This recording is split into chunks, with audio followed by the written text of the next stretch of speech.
What up, this is Rama Screen covering movies, TV, and entertainment, and here's my review of Netflix's new movie, The Privilege. Hey, before you watch my review, please subscribe to my channel, press that like button, and ring that bell so you can get notified whenever I post new videos. And if you'd like to help support this channel, please do so at patreon.com/ramascreen. That's patreon.com/ramascreen. Let's rock this. This movie hails from the country Germany, so while you're at it, go check out also my previous reviews of Netflix's other German movies such as Blood Red Sky and Freaks, You're One of Us, right here only on Rama Screen YouTube channel. You know me, I'm always down for any suspenseful mystery. And to a certain extent, that is exactly what The Privilege gives us. At least it starts out so very promising. Immediately after the tragedy hits, the plot gets me all worked up, wondering what could have caused such a commotion. Oh my god, I have so many questions. The first half of this film is creepy and twisted and chilling, but eventually The Privilege could not make up its mind on what it wants to be. Is this a case of changeling? Is this a case of exorcism? Is this science fiction? Is this about ghosts? Is this about a cult? Is this a psychological thriller? I mean, at the end, I finally understand the whole reveal and what they were trying to accomplish. But leading up to that, the filmmakers are constantly stretching the detours and biting off more than they can chew, instead of simply just narrowing their focus and keeping the audiences engaged.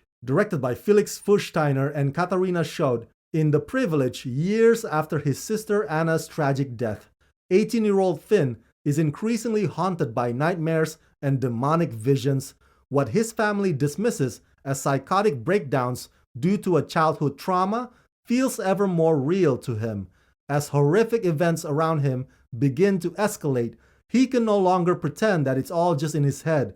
Together with his best friend Lena, he tries to uncover the terrible secret that lies in his past and behind the seemingly inconspicuous facade of his family. The Privilege has its twists and turns, so I'll do my best to avoid spoilers. But this movie is brought to you by the same guys behind the Ruby Red trilogy adaptation, which was supposedly quite popular in Germany. Now, as far as I'm aware, The Privilege is an original script. It does, however, live up to its title, because the main characters live by a water dam in a small town full of other people who are as rich as they are. These are elite families who never lack or want anything really. If it weren't for Finn's recurring mental episodes that cause quite a bit of stir, their lives would have gone on boring as it always was. Some of the progression of the story just doesn't make sense. And some of that I can blame it on what I implied earlier with the movie being too ambitious. But it's also the little things that are there merely for convenience. For example, in order to put certain characters in a room together, the script would come up with the silliest reasons for their sudden appearances. The dynamics and the sexual tension between Finn and his two friends is also awkward and forced and frankly quite laughable. And not once do I ever get the sense that their little trio is formed out of conviction. I mean, out of pity for Finn perhaps, or a crush on him perhaps, but Finn has always been the only one who's got a feeling that something's up or something's fishy around him. And so, with wooden performances, shoddy dialogues, and mediocre CGI, there's a lot to dislike about The Privilege. Not to mention sometimes they would go repulsive just for repulsive's sake. Again, initially, this movie has potential, but overall, this is one that just leaves a bad taste in your mouth.